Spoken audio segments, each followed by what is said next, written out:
Hospital کی web site بھی انشاءاللہ چند دنوں میں لانچ ہو جائے گی، جس کا نام ہوگا mirpurhospital.org۔ تو یہ اس میں اگر آپ جائیں گے تو آپ اس کی جو ڈیولپمنٹ ہے اس کے بارے میں بھی معلومات حاصل کرتے رہیں گے۔ اس کے علاوہ اگر آپ مجھ سے کوئی بھی چیز شیئر کرنا چاہیں، کوئی مشورہ، کوئی گائیڈنس مجھے دینا چاہیں، تو اس کے لیے میرا ای میل ایڈریس ہے جس پر آپ مجھ سے رابطہ کر سکتے ہیں، وہ میرا نام ہے ijazanjum@gmail.com۔ تو میرا نام اور @gmail.com۔ اس کے بعد میں آپ سب کا بہت بہت شکریہ ادا کرتا ہوں کہ آپ نے اپنا وقت نکالا اور اس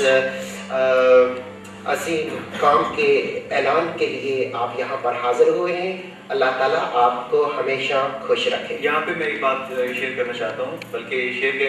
اگر آپ کے ذہن میں کوئی کوشچن ہے، Q&A session, it is interactive session, کسی کے ذہن میں کوئی سوال ہے، ڈاکٹر صاحب is here to answer you please, regarding IV fertilization, regarding test tube babies, regarding this project, کوئی بھی آپ کے ذہن میں کوشچن ہے، we are in front of you.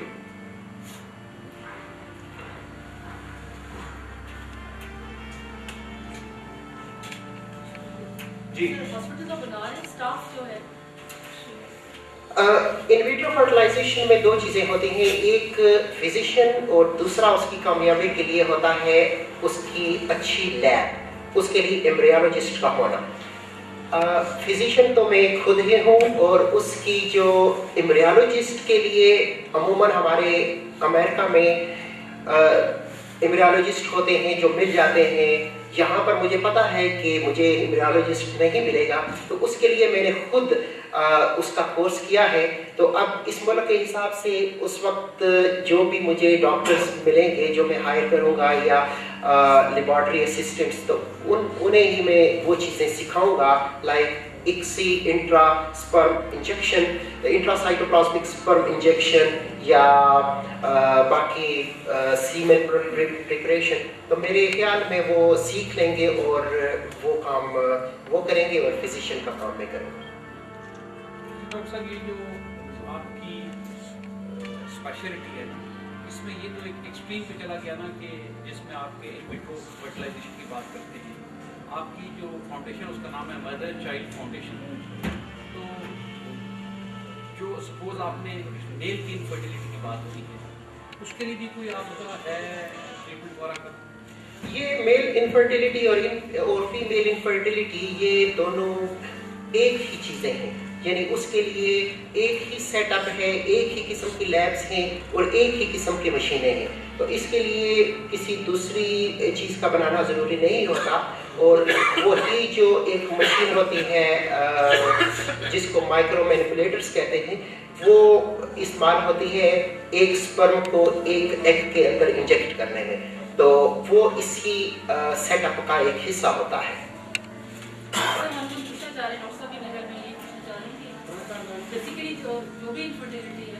جو آپ بات کر رہے ہیں IVF کی، وہ تو بہت ایکسٹریم پہ جا کے بات ہوتی ہے۔ اس سے پہلے جو بیس لائن آپ انویسٹیگیشنس کرواتے ہیں یا ٹریٹمنٹ کرتے ہیں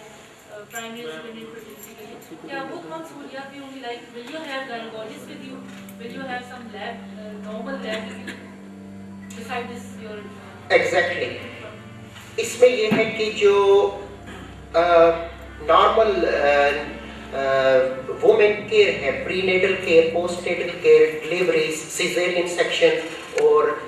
نیونیٹالوجی، care of the newborn baby, یہ ساری چیزیں اس ہاسپٹل کا حصہ ہوں گی۔ اور جو میری اسپیشلٹی ہوگی، اسپیشلی کیونکہ میں خود بھی کچھ نہ کچھ کرنا چاہتا ہوں، یہاں پر میل گائنیکالوجسٹ اتنے سکسیسفل نہیں ہیں، لیکن انفرٹیلٹی کی سائڈ پر میں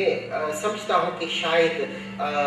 چونکہ لوگوں کو ضرورت ہوتی ہے، اور پاکستان میں جو کچھ ڈاکٹر میل ڈاکٹر کر رہے ہیں انہیں دیکھ کر میں سمجھتا ہوں کہ شاید میں بھی کامیاب ہو جاؤں گا اس انفرٹیلٹی کے حوالے سے۔ تو ایگزیکٹلی فیمیل ڈاکٹرز بھی ہوں گی، نرسز بھی ہوں گی، وہ ساری جو فیمیل ریپروڈکٹیو کیئر کی چیزیں ہیں اس کو ہم ڈیل کریں گے، اور انفرٹیلٹی کو میں خود ڈیل کروں گا۔